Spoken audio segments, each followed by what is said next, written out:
Assalamualaikum warahmatullahi wabarakatuh. Salam budaya Nusantara.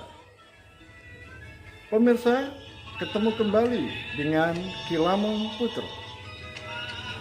Pemirsa dimanapun Anda berada, pada kesempatan ini saya akan melanjutkan keterangan saya tentang Gajah Mada, figur panutan Nusantara. Pemirsa, pada episode yang lalu dijelaskan bahwa seluruh pesakitan, yaitu Raden Panji Rukmamurti dan Rangsang Kumudo serta yang lain sudah dibawa ke balai keprajuritan. Bahkan Gusti Putri Gayatri dan para pembesar yang lain, termasuk Hamangku Bumi Patih Haryotada, juga ikut hadir. Maka semuanya sudah diperiksa sedemikian rupa. Akhirnya Ratu Gusti Putri Gayatri menyatakan bahwa Raden Panji Rukmamurti yang ternyata adalah Nyai Tanja dan Rangsang Kumudo yang ternyata adalah Raden Wirodopo dinyatakan bersalah. Kemudian diperintahkan untuk memasukkan ke dalam penjara. Pemirsa dimanapun Anda berada, keesokan harinya Gajah Mada masih penasaran tentang bagaimana ceritanya. Sehingga seorang Rangsang Kumudo bisa ditangkap. Sedangkan yang menangkap adalah orang yang selama ini dinyatakan sakit dan belum sadar. Inilah yang menjadikan Gajah Mada masih penasaran bagaimana ceritanya. Pemirsa dimanapun Anda berada, kemudian datanglah Gajah Mada ke balai keprajuritan, dan di sana sudah ada, yaitu Gajah Enggon yang bercakap-cakap dengan prajurit Singodarbo. Kemudian kehadiran Gajah Mada sungguh disambut sangat bahagia oleh Gajah Enggon dan prajurit Singodarbo. Kemudian dipersilakan duduk, dan akhirnya mereka bertiga melakukan duduk bersila.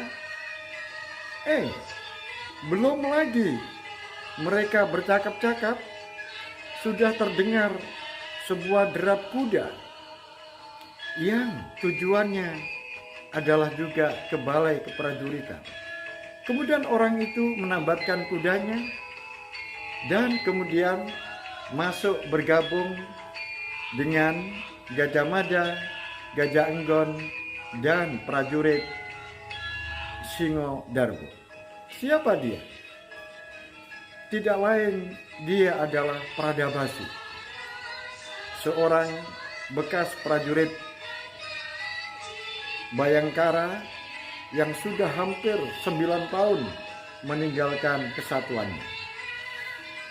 Pemirsa dimanapun Anda berada, kemudian Gajah Mada bertanya kepada Gajah Enggon, "Wahai Dimas, sampai sekarang aku masih penasaran.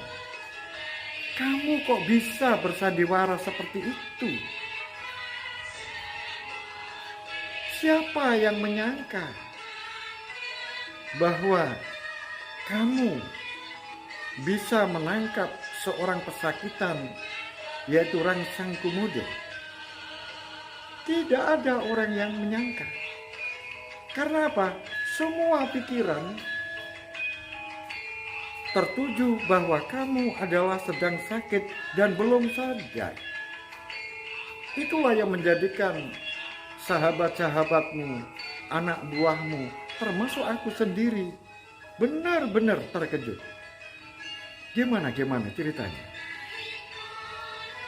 Terima kasih Kakang Gajah Mada. Saya bertanya dulu kepada Kakang. Kakang, sudah ditangkap seorang pembunuh, yaitu lurah prajurit Ajar Langse? Oh, itu sudah selesai, adikku Gajah Anggon. Sudah selesai. Karena orangnya sudah mengaku secara terus terang dan orang ini membunuh, tetapi dia menyelamatkan nyawamu. Siapa Kakang? Itu di sebelahmu itu, prajurit Singodarbo. Oh, Singodarbo. Kakang, mumpung semuanya berkumpul di sini, oleh sebab itu supaya menjadi jelas dan terang, begini ceritanya. Sebetulnya yang membunuh bukan prajurit Singodarbo, tetapi yang membunuh adalah saya. Duh, kok begitu? Begini ceritanya Kakang. Ketika Rakembar datang, kemudian bercakap-cakap dengan Singodarbo dan juga prajurit Ajar Langse, tiba-tiba Rakembar menawarkan sebuah angan-angan palsu bahwa di Karangwatu sedang terjadi sebuah perekrutan orang-orang yang ingin memberontak Majapahit. Kemudian Rakembar menawarkan untuk bersama-sama menyerbu ke sana, mendahului perintah dari Gajah Mada, yaitu Kakang. Dia menginginkan sebuah pangalembono dari Ratu Gayatri. Dia ingin mencari muka, dia ingin mencari pangkat. Tetapi prajurit Singodarbo, saya dengarkan selalu membantah, tidak mau. Karena Singodarbo sudah tahu sifat-sifatnya, dia seorang pembohong besar. Tetapi sebaliknya, yaitu Ajar Langse kepencut dengan omongan, yaitu Rakembar. Oleh sebab itu, saya melihat Singodarbo kemudian keluar. Mungkin tidak betah omongan dari Rakembar yang begitu jual mulut besar. Kemudian tiba-tiba Ajar Langse ditawari itu, kemudian diberikan sebuah penawaran sebagai rasa kesetiaan, yaitu memberikan racun.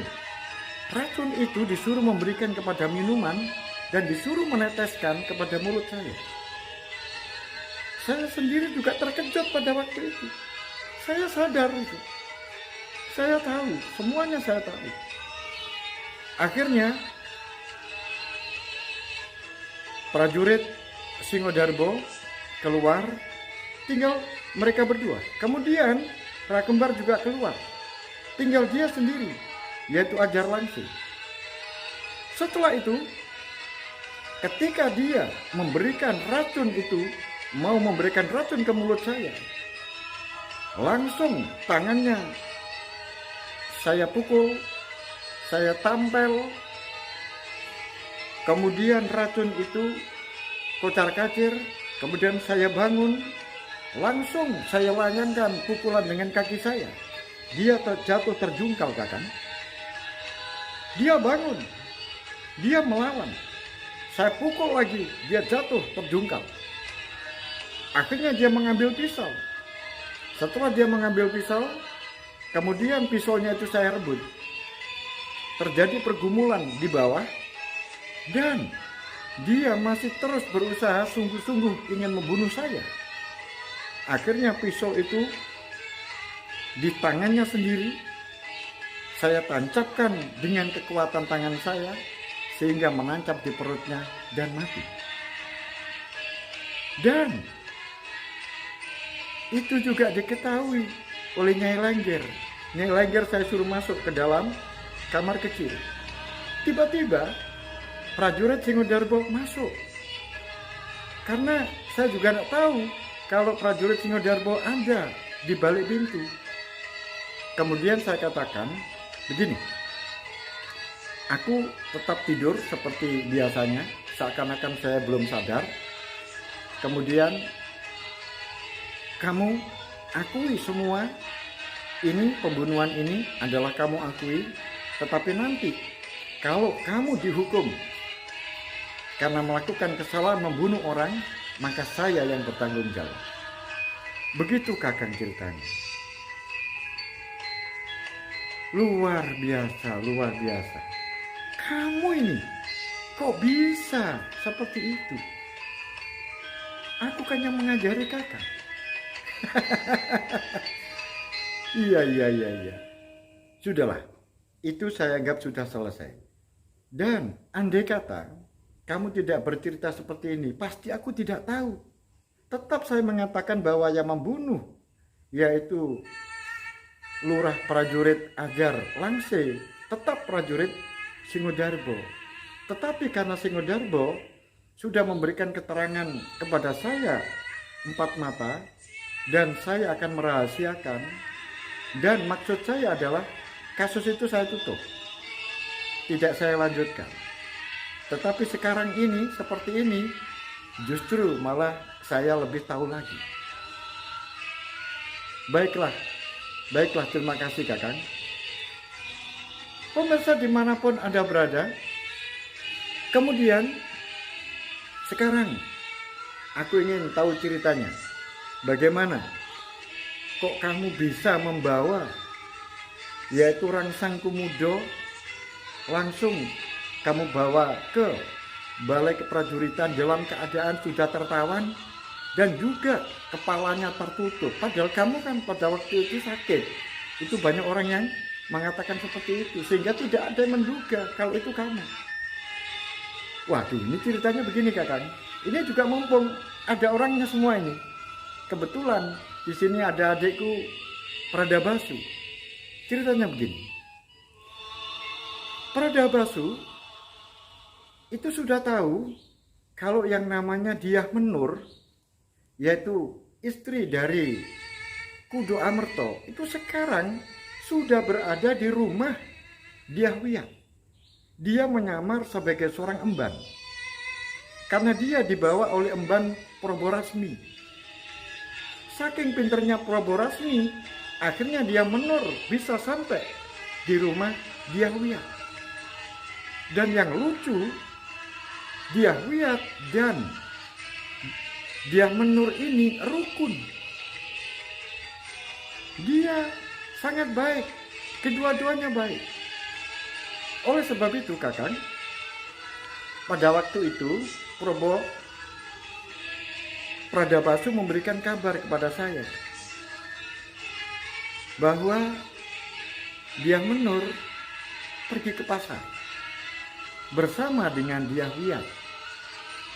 Kemudian Pradabasu juga memberikan laporan bahwa Dyah Wiyat itu menyamar sebagai orang biasa dan dandanannya tidak seperti Dyah Wiyat. Akhirnya saya datang ke pasar.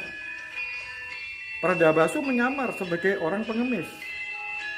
Kemudian saya menunggu di luar. Karena apa? Diprediksi oleh Pradabasu, kemungkinan saja Rangsang Kumuda, karena lolos dari kepungan di Karangwatu, kemungkinan saja satu-satunya harapan itu adalah hanya bisa untuk menangkap Dyah Menur sebagai seseorang yang menjadi sandranya, yaitu sandra dari keponakannya sendiri, yaitu Kudu Amerta, sehingga Kudu Amerta bisa dikendalikan. Nah, setelah Dimas Pradabasu ini menyamar sebagai seorang pengemis, kemudian dia tahu, dia mengamati seseorang yang sedang terus mengikuti, yaitu Dyah Menur. Orangnya pakai sebuah topi lebar, kemudian terus mengikuti orang ini. Sehingga pada waktu itu Pradabasu menjadi curiga. Akhirnya dipastikan bahwa dia adalah Rangsang Kumuda. Akhirnya saya diberitahu bahwa sasaran sudah ada di pasar. Kakang Gajah Enggon harus siap-siap. Kalau nanti di dalam saya melakukan penangkapan terjadi kewalahan. Terus bagaimana? Ketika itu terus saya ikuti. Setelah saya ikuti, tiba-tiba orang yang pakai topi lebar tadi itu mengeluarkan sebilah pisau kecil atau pisau pendek. Kemudian mendekati Dyah Wiyat.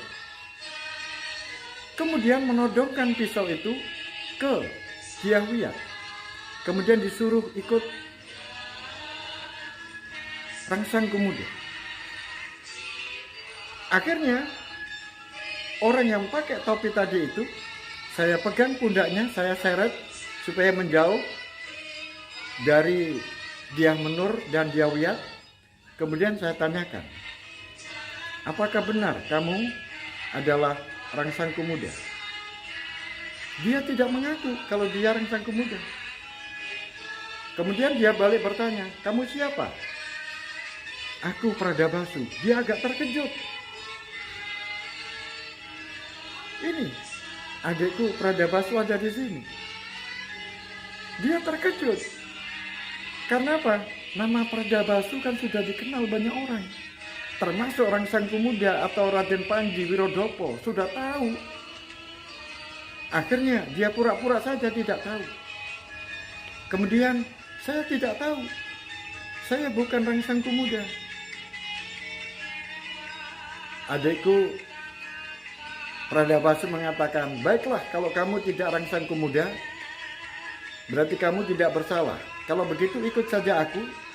Apakah nanti kamu Rangsang Kumuda atau tidak, nanti keputusannya ada di Balai Keprajuritan. Itu merupakan pancingan. Pancingan yang dilakukan oleh Pradabasu agar Rangsang Kumuda melawan. Ternyata benar. Dia menyabetkan pisaunya. Untung saja Pradabasu sudah siap sebelumnya. Pasti pada suatu saat dia akan melawan. Akhirnya dengan melawannya, orang yang pakai topi lebar itu menunjukkan bahwa dia adalah benar, yaitu Rangsang Kumuda. Akhirnya dibekuklah Rangsang Kumuda, kemudian dibawa menuju ke hadapan saya. Kemudian oleh Pradabasu, Kakang, sudah saya serahkan kepada Kakang. Apakah langsung dibawa ke Balai Keprajuritan, Kakang? Saya katakan pada waktu itu. Apa yang saya katakan? Oh tidak. Ini akan saya tanya dulu.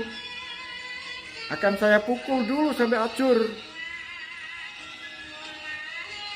Kalau saya bawa ke Balai Keprajuritan terlalu enak. Saya hancurkan dulu. Apalagi tidak mau mengaku.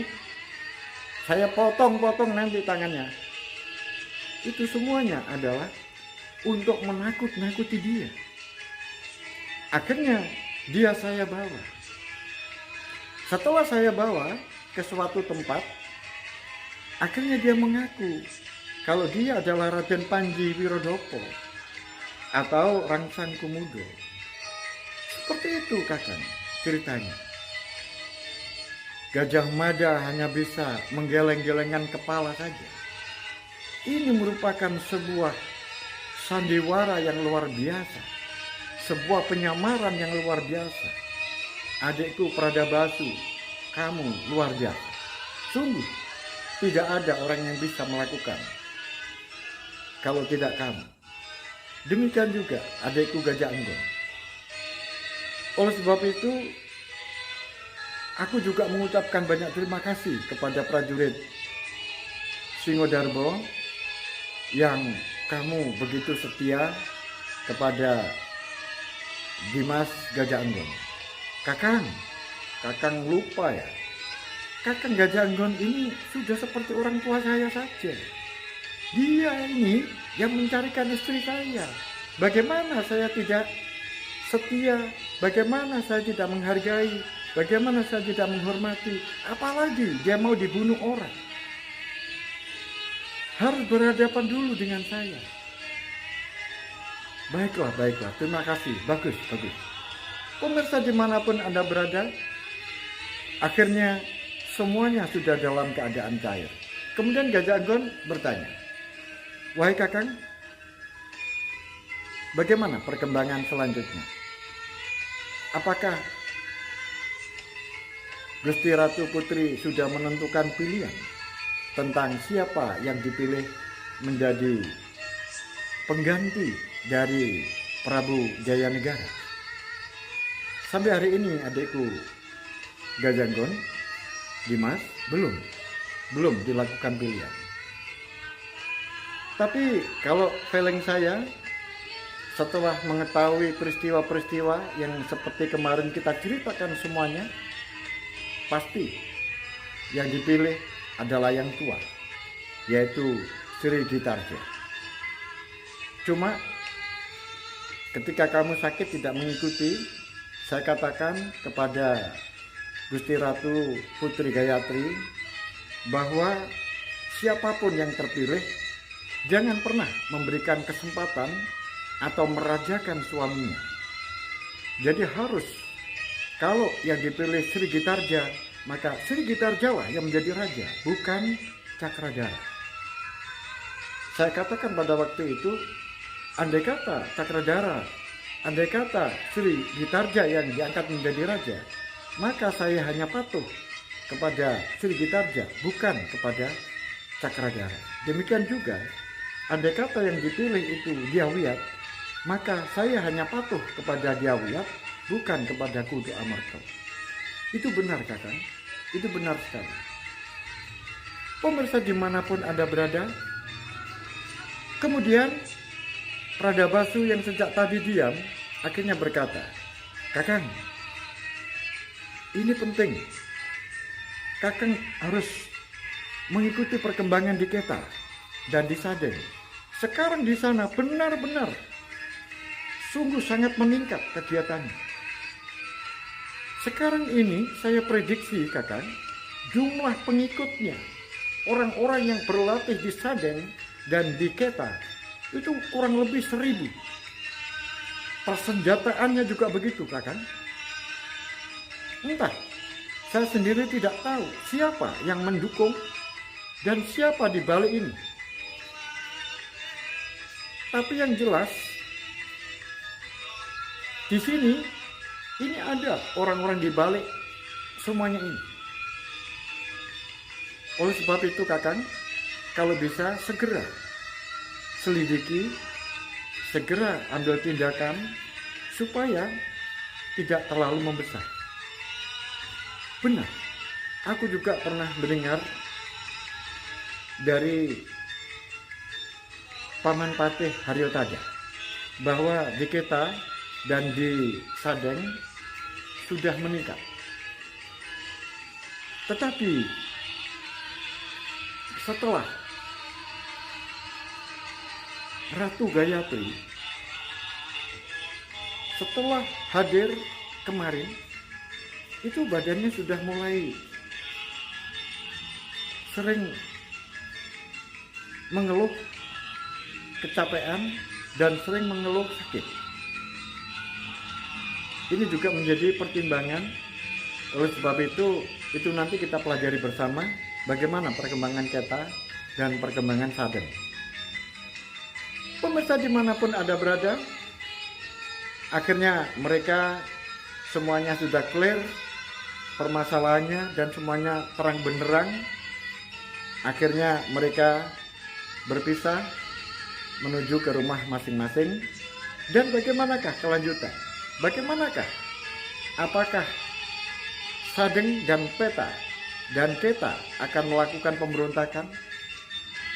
Dan bagaimanakah tentang Haryotada yang dirinya sudah udur atau sudah tua?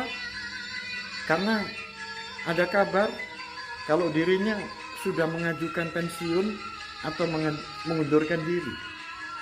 Tetapi Ibunda Gayatri masih belum bisa menerima. Oleh sebab itu ikuti terus cerita saya. Sampai di sini akhirul kalam. Billahi taufiq wal hidayah. Waridha wal inayah. Assalamualaikum warahmatullahi wabarakatuh. Salam budaya Nusantara. Sampai ketemu pada episode selanjutnya.